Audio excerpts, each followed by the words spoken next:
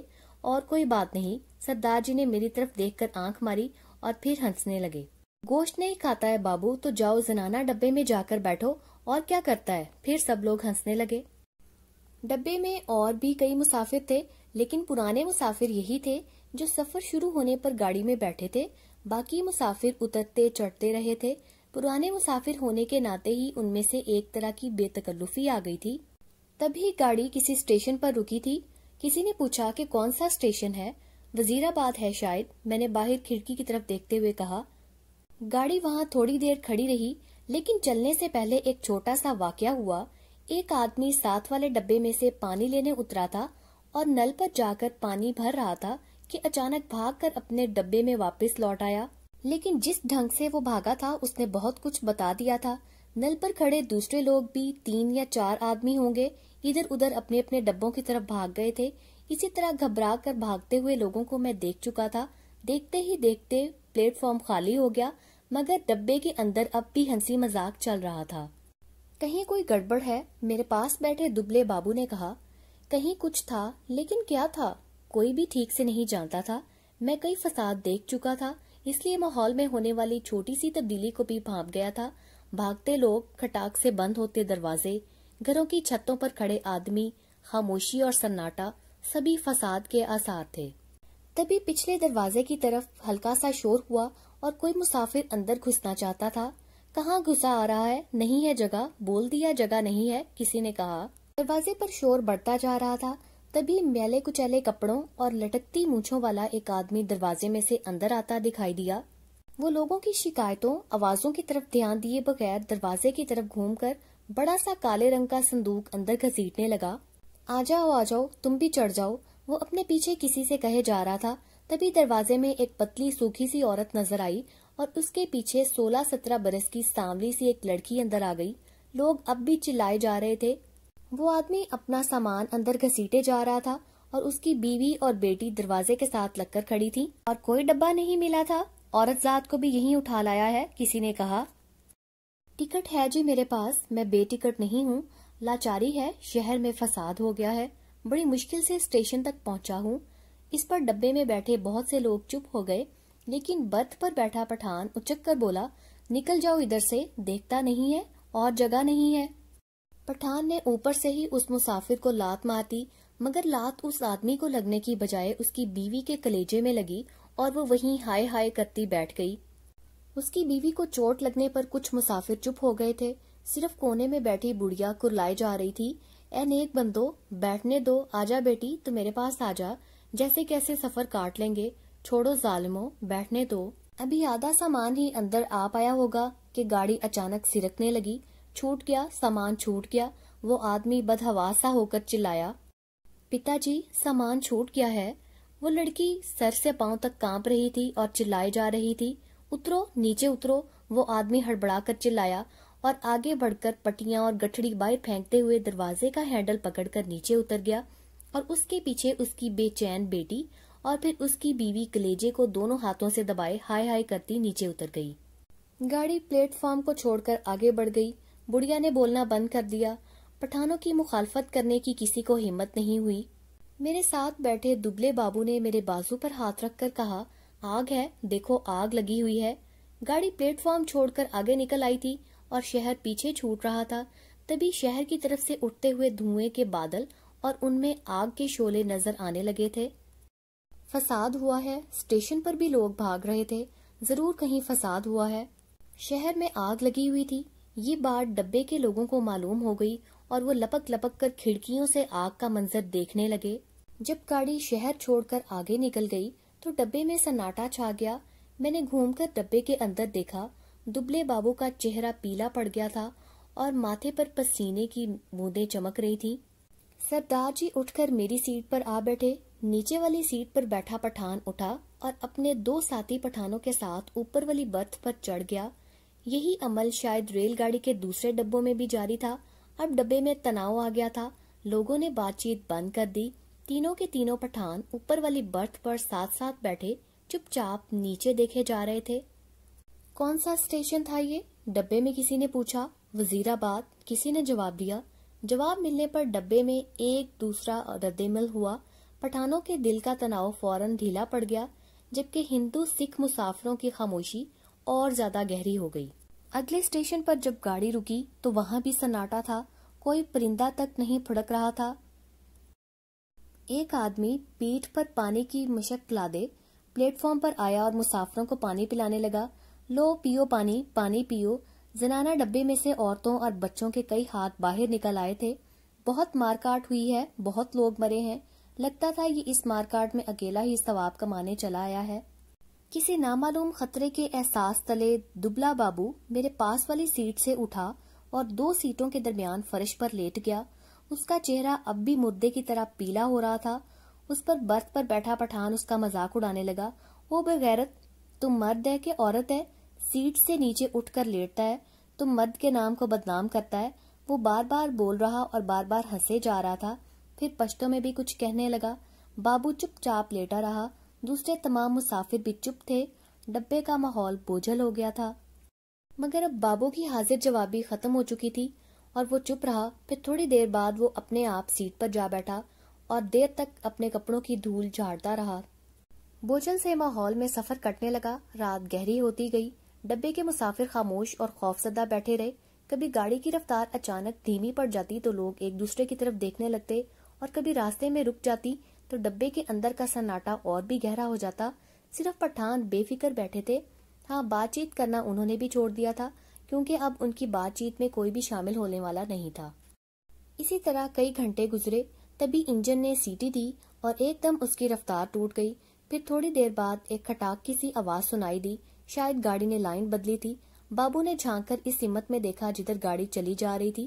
شہر آ گیا ہے، اور پھر وہ اونچی آواز میں چلایا، امرتسر آ گیا ہے۔ اس نے پھر سے کہا اور اچھل کر کھڑا ہو گیا۔ اس نے اوپر والی برتھ پر لیٹے پٹھان کو مخاطب کر کے کہا، او بے پٹھان کے بچے، نیچے اتر، تیری ایسی کی تیسی۔ بابو چلانے لگا تھا اور چیخ چیخ کر گالیاں بکنے لگا تھا۔ تسبیح والے پٹھان نے کروٹ بدلی اور بابو کی طرف دیکھ کے بولا، او کیا ہے بابو، ہم کو کچھ بولا؟ بابو کو جوش میں دیکھ کر 2 مسافر بھی اٹھ بیٹھے تھے۔ بابو بولا، تو ہندو عورت کو لات مارتا ہے، نیچے اتر، تجھے میں بتاتا ہوں۔ بس بس، سردار جی بولے، یہ لڑنے کی جگہ نہیں ہے، تھوڑی دیر کا سفر باقی ہے، آرام سے بیٹھو۔ تیری میں لات نہ توڑوں تو کہنا، گاڑی تیرے باپ کی ہے، بابو چلایا۔ تبھی گاڑی امرتسر کے پلیٹ فارم پر رکی۔ اسی دوران 3-4 پٹھان ہمارے ڈبے کے باہر دکھائی دیے اور کھڑکی میں سے جھانک جھانک کر اندر دیکھنے لگے۔ اپنے پٹھان ساتھیوں پر نظر پڑتے ہی وہ ان سے پشتوں میں کچھ بولنے لگے۔ میں نے گھوم کر دیکھا، بابو ڈبے میں نہیں تھا، نہ جانے کب وہ ڈبے سے نکل گیا تھا۔ مگر اسی دوران ڈبے کے تینوں پٹھان اپنی اپنی گٹھڑی اٹھا کر باہر نکل گئے۔ تھوڑی دیر بعد لوگ اپنے اپنے ڈبوں کی طرف لوٹنے لگے۔ اچانک مجھے ایک طرف سے وہ بابو آتا دکھائی دیا۔ اس کا چہرہ اب بھی زرد تھا، ماتھے پر بالوں کی لٹ جھول رہی تھی۔ نزدیک پہنچا تو میں نے دیکھا اس نے اپنے بائیں ہاتھ میں لوہے کی ایک سلاخ اٹھا رکھی تھی، جانے وہ اسے کہاں سے مل گئی تھی۔ ڈبے میں گھستے وقت اس نے سلاخ کو اپنی پیٹھ کے پیچھے کر لیا اور ساتھ والی سیٹ پر بیٹھنے سے پہلے آہستہ سے سیٹ کے نیچے سرکا دیا۔ سیٹ پر بیٹھتے ہی اس کی آنکھیں پٹھان کی تلاش میں اوپر کو اٹھیں، لیکن ڈبے میں پٹھانوں کو نہ پا کر وہ چاروں طرف دیکھنے لگا۔ نکل گئے، سب کے سب نکل گئے، گالی دے کے کہنے لگا اور پھر چلا کر بولا، تم نے ان کو جانے کیوں دیا؟ تم سب نامرد ہو، بزدل۔ نئے مسافر باتوں میں مصروف تھے۔ دھیرے دھیرے گاڑی اپنی عام رفتار سے چلنے لگی تھی اور کچھ ہی دیر بعد لوگ اونگنے بھی لگے تھے، مگر بابو اب بھی پھٹی پھٹی آنکھوں سے سامنے کی طرف دیکھے جا رہا تھا اور بار بار مجھ سے پوچھ رہا تھا کہ پٹھان ڈبے میں سے نکل کر کس طرف گئے ہیں۔ اس کے سر پر جنون سوار تھا۔ باقی مسافروں کے ساتھ میری بھی آنکھ لگ گئی، اور ایک بار جب میری نیند ٹوٹی تو گاڑی کی رفتار دھیمی پڑ گئی تھی اور ڈبے میں اندھیرا تھا۔ میں نے اسی طرح لیٹے ہوئے کھڑکی کے باہر دیکھا تو پیچھے کی طرف کسی اسٹیشن کے سگنل نظر آ رہے تھے۔ ظاہر ہے گاڑی کسی اسٹیشن سے گزر کر آئی تھی، لیکن ابھی تک اس نے رفتار نہیں پکڑی تھی۔ میری پیٹھ پیچھے ڈبے کے باہر کسی چیز کے کھرچنے کی سی آواز آئی۔ میں نے دروازے کی طرف مڑ کر دیکھا، ڈبے کا دروازہ بند تھا۔ مجھے پھر دروازہ کھرچنے کی آواز سنائی دی۔ پھر میں نے صاف صاف سنا،